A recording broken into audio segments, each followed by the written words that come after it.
Hello everyone, this is Defense Politics Asia. Quick update on the Luhansk Front. Particularly, we are talking about Rubizhne. So, if you're not sure where it is, this is Ukraine, and this is Luhansk, this area, or Lugansk, and this is the city of Rubizhne. So, Rubizhne is actually a, a city that is meant to do a lot of chemical work and stuff like this, and they make plastics. Basically, so I managed to confirm that Rubizhne is actually not fully captured by the Russians. So the Russians kind of or maybe the Russian sources, I cannot remember who gave me this intel already, that the Russians have captured Rubizhne. This doesn't seem to be correct, because in their attempt to clean up, they realized that there's still way too much Ukrainian forces still within the city, and there's also this counter-offensive that came in, which went without news. So I've decided to put half of the city, in blue, which actually mixed with the red. So just to indicate that there's still heavy fighting along. So at least we can kind of have some clarity in terms of the situation at Rubizhne, because the last thing we heard was that they were at the gates of Lysychansk and about to attack it, and then in the end, they didn't turn out to be anything. So the big thing that actually happened here is actually there is this chemical plant explosion. So maybe I should pull out the video or something. Let me see if I can find it within the. So in the Telegram, Defense Politics Asia Telegram, you can actually find the link under in the description. Basically, it looks like this. Is a You see a red cloud. This is actually all highly toxic chemicals. It's not so sure what is the exact chemical. Some say it's hydrochloric acid, and some say it's some other acid. Is not so clear. You see, because the People's Militia of the Republic, basically the Luhansk, said that 40,000 tons of sulfuric hydrochloric nitric acid and ammonia remains in the tank of the Enterprise. So this explosion, they are not so sure. It belongs to Zarya Enterprise. Basically, if I just now went to search about it, they actually make oh no, I forgot what they make. I think it's plastic, something like this. So according to the Russian sources, they actually say that so they indicate this to be here. I actually indicated somewhere here to the middle a bit. So maybe I think they should be more correct. I should move it. Then they actually put it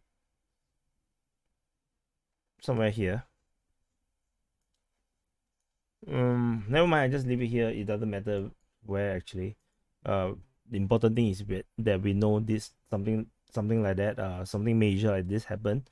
So let's move to here. So they say that an explosion will actually kill all life within the radius of 30 kilometers.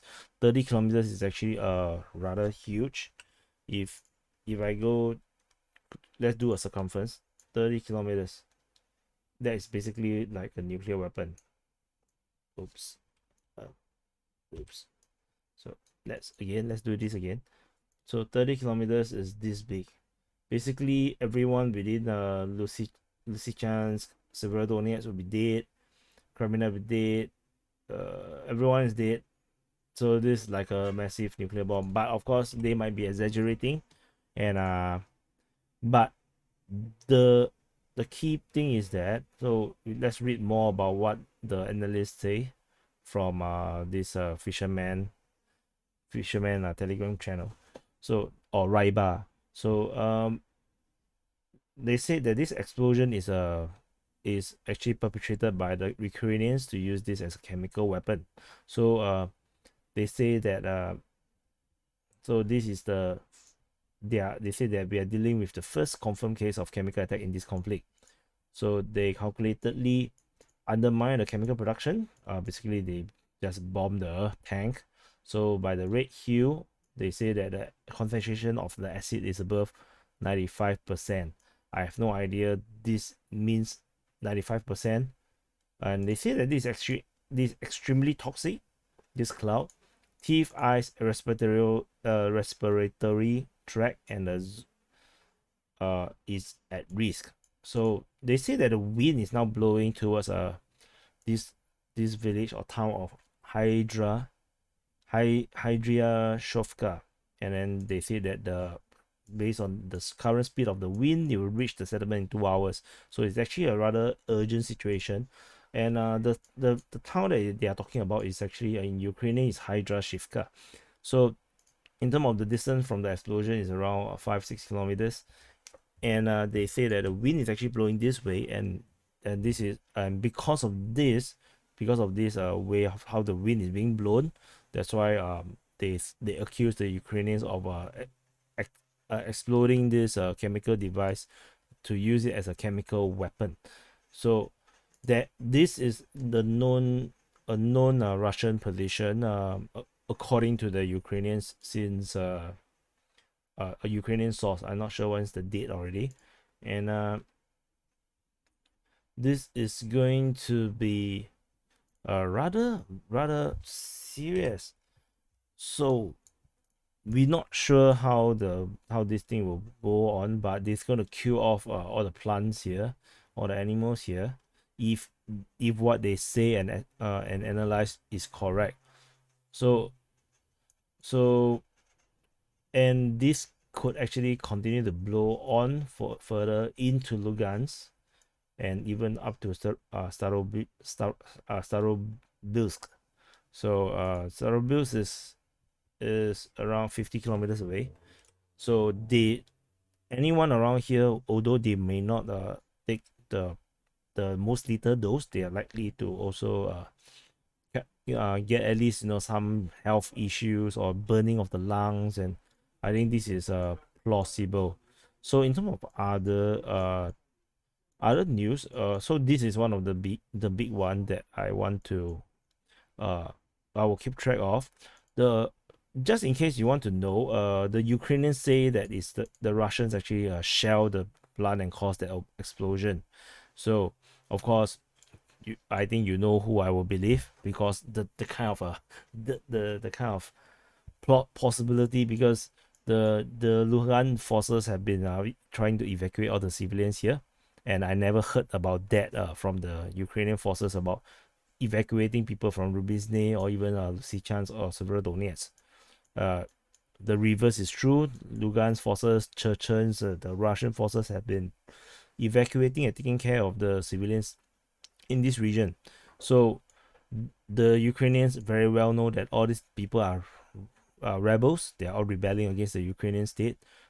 If this is actually on purpose, because I do not know, everything is I just read, it's all hearsay, then this could be a way to retaliate against the people here that have been supporting the independent movement.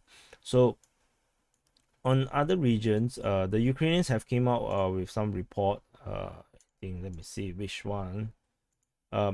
See, so okay, so in the 6 a.m. Operational information, they say that near the settlements of these locations, the Russians have conducted assault actions. So basically, we can confirm that there's fighting in Novotoshivkivke, which is Novotoshivkivke, correct here, and there's also at Nizhny is here, then at Pospasna, at also in Kalinov. So there's actually somewhere behind of Popasna, maybe this counter-offensive that's fighting near Troitsky. And then of course the location that we already know, they are fighting at Novoselivka, and also at near Novopakhmutivka. So this location was announced to be captured by the I think it's Donetsk forces. Donetsk forces have captured this location, and then the Ukrainians mentioned that there is fighting around here. So this is the Luhansk front quick update, and the fighting is rather fierce as usual, but heavily entrenched means it's going to be slow. And according to, so coming back to Rubizhne, how do I know that the I can confirm that the Ukrainians are inside is because there's one post by the Chechens. Let me go not by the Chechens, but as in oops, I don't want to show that later. So you can see on in this post, the Chechen forces is actually helping the Luhansk forces to liberate Rubizhne. So they say that they are trying to clear the city block by block. So which means that if they are still fighting within Rubizhne, then definitely Rubizhne is still contested by the Ukrainians. So this is the quick update in terms of the Luhansk front. Do check out the social media links below if you are the kind of people who like Reddit. Go to the subreddit and you can start to contribute there. I will read it and then try to get news from you guys. It can be anything. You don't have to be in Ukraine war. It can be about your country, about your region, about Americans, about Trump, about Biden, whatever. You can just post there, and that will help me gather information, important information that I can actually share to a wider audience. And you can also, if you like to chit chat and or debate or discuss, you can also join our Discord.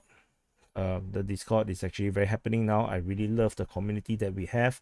But if you are a propagandist, or you like to just shout with full caps about how a certain site is the one true good people, please don't come. I'm not interested to see you, and I will probably kick you out of the group. So only for sane, logical people who can take no for an answer and agree to disagree.